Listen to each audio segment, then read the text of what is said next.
என் தங்கப்பிள்ளையே, உன்னுடைய வாழ்க்கையில் இனிமேல் நடக்கக்கூடிய மாற்றங்களுக்கு உன் அம்மா நான் பொறுப்பெடுத்து கொள்கின்றேன். அதற்கு நீ இந்த தாயானவள் சொல்கின்ற சில விஷயங்களை நீ செய்ய வேண்டும்.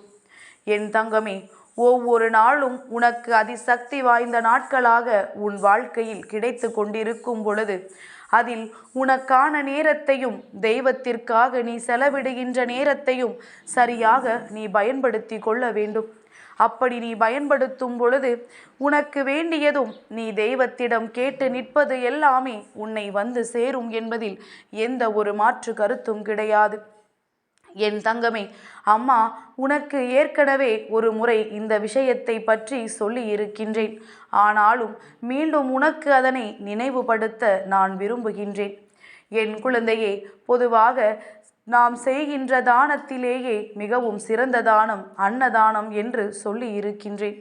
வயிற்று பசியோடு இருப்பவர்களுக்கு உணவு கொடுத்தால் அவர்கள் கொடுக்கின்ற அந்த ஆசீர்வாதமானது உன்னுடைய வாழ்க்கையில் உனக்கு நிச்சயமாக நல்லதை செய்து கொடுக்கும்.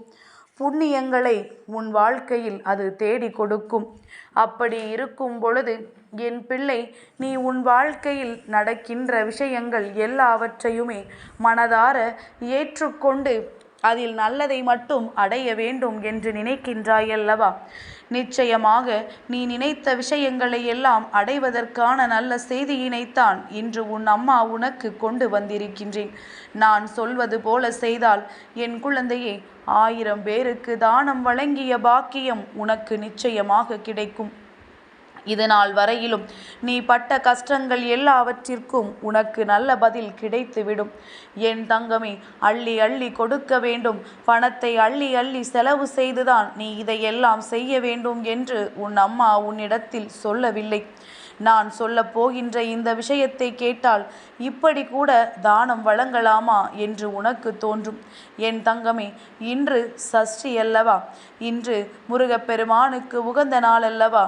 இந்த நாளில் நீ இரவில் நிச்சயமாக அம்மா சொல்வது போல உன்னுடைய இல்லத்தின் வாசலில் செய்துவிட்டு உறங்கச் செல்.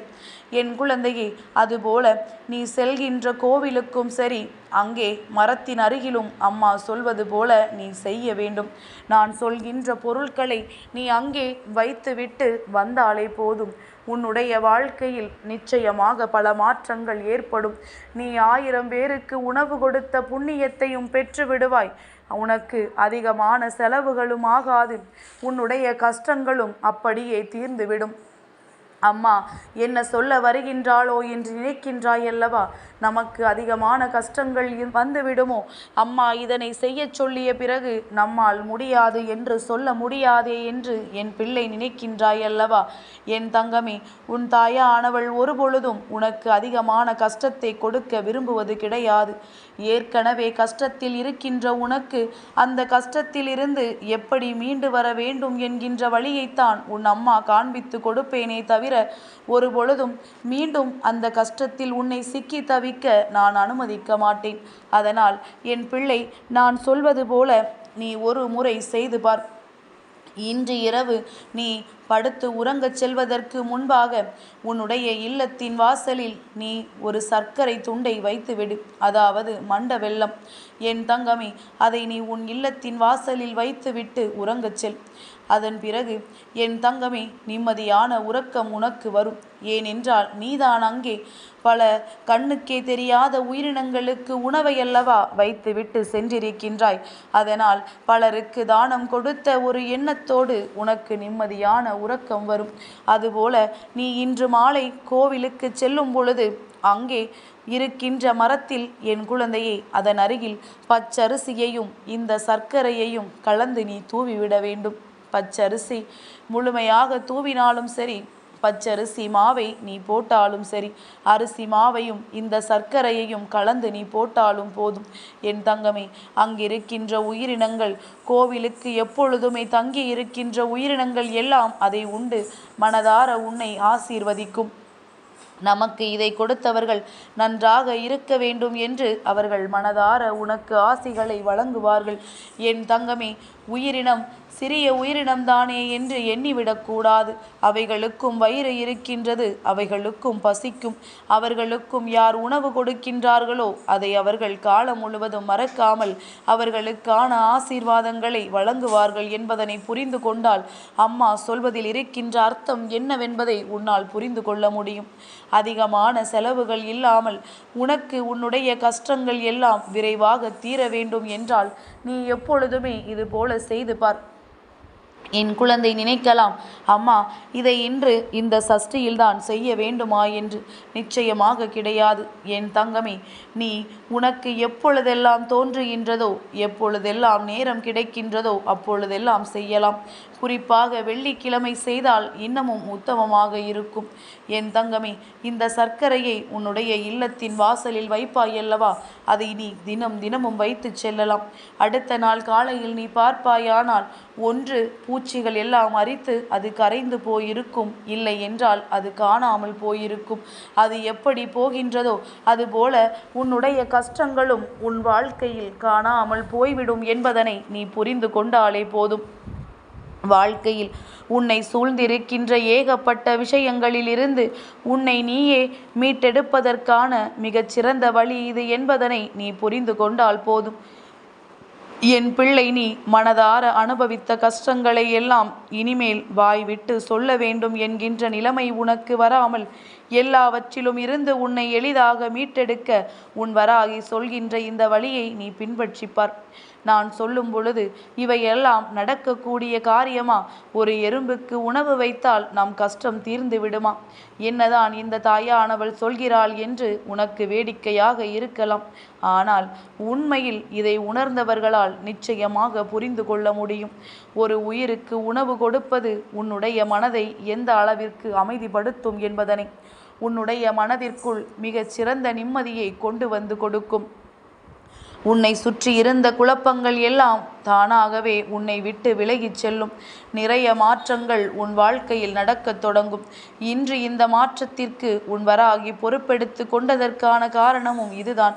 நான் உறுதியாக ஒரு விஷயம் நடக்கும் என்று நினைத்தால் மட்டும்தான் உனக்கு வாக்கினை கொடுப்பேன் என்பதனை நீ புரிந்து கொண்டாலே போதும். இனி உன் வாழ்க்கை எப்பொழுதுமே அதிகமான சந்தோஷத்தை உனக்கு கொடுக்கும் என்பதனை நீ மறந்து விடாதே. சந்தோஷத்தை அனுபவிக்க வேண்டிய நேரத்தில் கண் கலங்கி கொண்டிருக்காதே. நீ கண் கலங்குகின்ற விஷயத்தில் எல்லாம் நிச்சயமாக உனக்கு நல்ல பதில் கிடைக்கும். மாற்றங்கள் என்று வரும் என்று எதிர்நோக்கி காத்து கொண்டிருப்பதை விட மாற்றங்கள் நம் வாழ்க்கையில் வந்துவிட்டது என்று நினைத்து நீ ஒவ்வொரு அடியையும் எடுத்து வைத்து பார். நிச்சயமாக மனமகிழ்ச்சி உனக்கு எப்பொழுதுமே நிறைந்து நிற்கும். என் குழந்தை, மனதளவில் இத்தனை காலம் பட்ட கஷ்டங்களுக்கெல்லாம் இந்த ஒரே ஒரு பொருளினால் உனக்கு தீர்வு கிடைக்கும் என்றால் அதை நிச்சயமாக நீ செய்யாமல் விட்டுவிட மாட்டாய். பச்சரிசி மாவையும் சர்க்கரையையும், அதாவது வெல்லத்தையும் கலந்து வைக்கும் பொழுது என் குழந்தையை நிச்சயமாக அந்த உயிரினங்கள் மனதார உன்னை வாழ்த்தும் பொழுதும் உன் வாழ்க்கையில் நீ தெரியாமல் செய்திருக்க பாவங்கள் கூட உன்னை விட்டு கரைந்து ஓடும். பல புண்ணியங்கள் உன்னை தானாகவே வந்து சேர்ந்து விடும். இவையெல்லாம் உன் வாழ்க்கையில் நடக்கும் பொழுது இந்த தாயினுடைய அருமை என்னவென்பதை நீ புரிந்து கொள்வாய். அம்மா எதற்காக நமக்கு இதையெல்லாம் கொண்டு வந்து சேர்த்தாள் என்பதை நீ தெரிந்து கொள்வாய். நடக்கும் பொழுது வாழ்க்கையில் மாற்றங்கள் உடனடியாக உறுதியாக நடக்கும். எல்லாமே உன்னை வந்து சேரும்.